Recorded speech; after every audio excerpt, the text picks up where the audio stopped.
You are not the problem. You show up, you do the work, you treat people with basic decency, and you keep your head down. You are not confrontational. You are not difficult. By any reasonable measure, you are exactly the kind of person a functional workplace should have no issue with. And yet, there is someone in your environment who keeps finding you. Who keeps landing on you with comments, with credit theft, with the particular low-grade hostility that is always just plausible enough to explain away. And you have spent more time than you would like to admit trying to figure out what you did to invite it. You did not invite it, but you did signal it. Toxic coworkers do not select targets randomly. They run a diagnostic, and something about you passed their test. My name is Zara. And today I am showing you exactly what they found. Picture someone, 18 months into a role, performing well, no visible enemies, a collegial enough environment, not warm, but functional. Then, gradually, one person begins to take up disproportionate space in their professional life. It starts small. A comment in a meeting that lands slightly wrong, framed as a question. A project they led that somehow gets recapped by someone else in the summary email. A moment where they pushed back, professionally and reasonably, and felt the temperature in the room shift in a way they couldn't quite name. So they do what reasonable people do. They adjust. They become slightly more careful in how they phrase things, slightly more accommodating. They extend more benefit of the doubt, explain themselves more thoroughly, and work harder to make sure there are no grounds for the friction they keep sensing. The friction doesn't decrease. The targeting gets more precise, because every adjustment they made, every apology, every over-explanation, every accommodation was information. And the person on the other side was reading it. The question this person is left asking is, what am I doing that keeps making me the one they come back to? That is exactly the right question. And the answer is not about weakness. It is about signal, the specific readable signals that tell a toxic coworker you are worth the continued investment of their attention. There are 4 characteristics that make someone a preferred target. None of them are flaws. All of them are readable, and in the hands of someone who operates through exploitation rather than contribution, readability is the only thing that matters. Characteristic number 1. You set boundaries but absorb the pushback. You say no. But the way you say no contains too much information. The apology before the refusal. The explanation that goes 2 sentences longer than it needs to. The visible discomfort of someone who doesn't want to seem difficult and is quietly hoping the other person will accept the answer without a fight. The mechanism. Toxic coworkers test limits the way any system tests load capacity incrementally, until something gives. When you apologize for a boundary, you signal that the boundary carries guilt. When you over-explain, you provide the specific material they can argue with. When you eventually absorb the pushback and comply, you have taught them that your first answer is a negotiating position, not a final one. They are not targeting your weakness. They are targeting the gap between what you say and what you are willing to enforce. Your no is only as durable as your willingness to let the discomfort that follows it remain unresolved, and they can tell, within one interaction, whether you have that tolerance. Characteristic number 2, your competence makes their mediocrity visible. This is the one that surprises people. The assumption is that toxic behavior targets vulnerability. In many cases, it targets the opposite. When you perform well, when your output is clean, your judgment is sound, your contributions are visible, you create an implicit contrast with the people around you who are not operating at the same level. For someone whose professional identity depends on being seen as capable, that contrast is a threat. And the response to threat is not always to close the capability gap. Often it is to reduce the visibility of the person creating the contrast. The mechanism: credit theft, subtle undermining, the casual injection of doubt about your reliability in conversations you are not present for.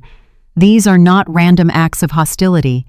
They are targeted interventions designed to make your performance less visible or to attach your name to problems rather than outcomes. You did not create the dynamic through failure. You created it through competence. When someone targets your success rather than your mistakes, they are not your critic. They are your competition, and they have decided that diminishing you is easier than matching you. Characteristic number 3. Your reactions provide what they are looking for.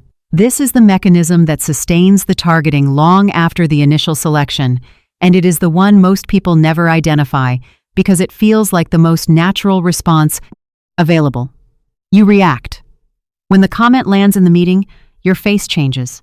When the credit disappears, you feel the injustice of it in a way that is visible. When the relationship feels hostile, you try to repair it, you extend warmth, you work harder, you attempt to demonstrate that whatever they seem to think about you is wrong. Every one of those reactions is information. And for someone who derives satisfaction from the confirmation of their own influence, your visible distress is the confirmation they are seeking. The mechanism. Toxic behavior in professional environments is frequently maintained not by what the perpetrator gains materially, but by the emotional response they can reliably produce.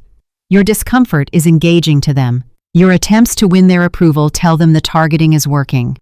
Your visible effort to repair a relationship they are deliberately damaging confirms their power over your internal state. The moment you become visibly affected, you have answered the question they were asking, and the answer is, yes, keep going. Characteristic number 4. You are operating without social infrastructure. This is the structural vulnerability that makes everything else more expensive to defend against. You may be newer to the team. You may be quieter by disposition. You may simply not have invested time in the informal relationship building that happens at the margins of work, the lunch conversations, the pre-meeting exchanges, the incidental connections that accumulate into a social network over time. The mechanism is not personal, it is organizational.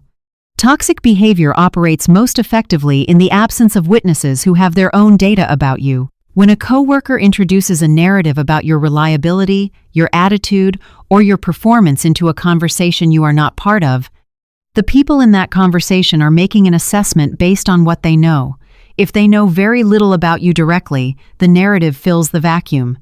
If they have their own experience of you, their own evidence, the narrative has to compete with something real. Social isolation does not make you a bad person. It makes you a person without advocates in the rooms where the narrative about you is being constructed. You don't need to be well-liked to be protected. You need to be known well enough by enough people that anyone trying to rewrite your story has to argue against their direct experience of you. Here is what makes this compound over time in a way that most people don't anticipate. Each of the 4 characteristics reinforces the others. The boundary absorption teaches them your compliance threshold. The visibility of your competence keeps them motivated. The emotional reactions confirm the targeting is producing results. Social isolation means there is no structural check on the narrative they are building about you, and as the pattern runs, it changes you. Not instantly, gradually. You become more careful in how you phrase things, more guarded in what you share, more hesitant to take the kind of professional risks that would make your contributions visible, because visibility has started to feel like exposure. You become a slightly contracted version of yourself, and the organization reads that contraction as a data point, not as evidence of a hostile dynamic. As evidence about you, the person doing the targeting did not have to escalate to produce this outcome.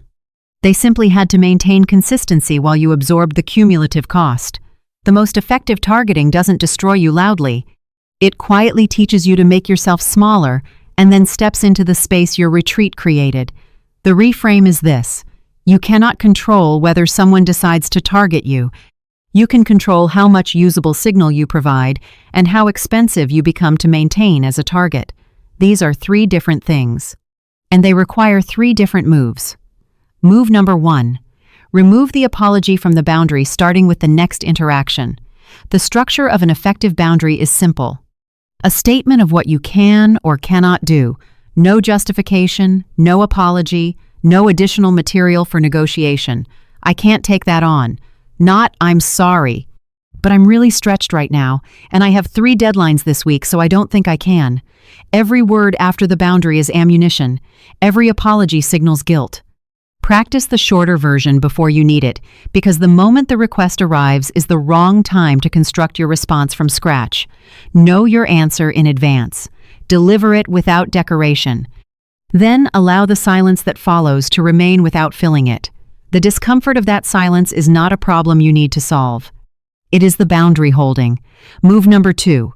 Create a documented record quietly, consistently, without announcement. After every significant interaction involving a commitment, a decision, or a deliverable, send a brief follow-up confirmation. Following up on our conversation, confirming the timeline as we discussed. Copy relevant parties where appropriate. Do this as standard practice, not as a reactive measure. This does two things simultaneously. It creates a contemporaneous record that is very difficult to revise later.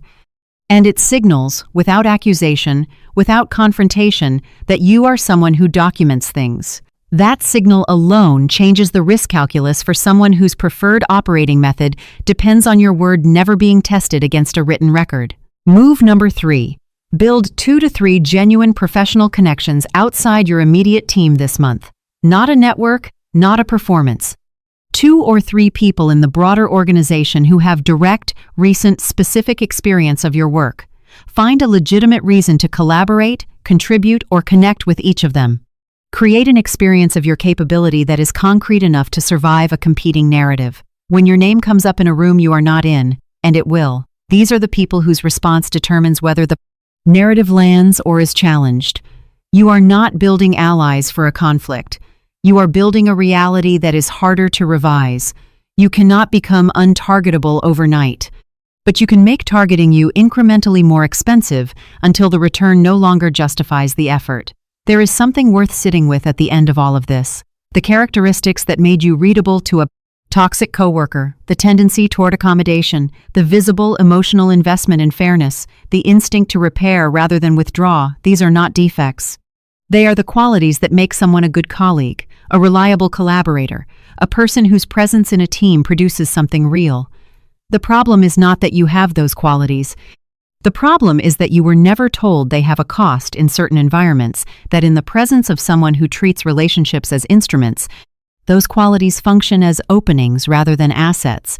Knowing this does not require you to become harder, more guarded, or less decent in how you move through your professional life. It requires you to become more precise about what you signal, about what you share, about where you invest, the accommodation and the repair and the extended benefit of the doubt. Decent people deserve to understand the environments they are operating in. You were not targeted because something is wrong with you. You were targeted because something about you was readable and now you know how to change what they read. That knowledge is yours now. Now say one word in the comments. The characteristic in this video that described your situation most accurately. Just one word, drop it below. Make sure to like and subscribe. I'll see you next time. Thank you for watching.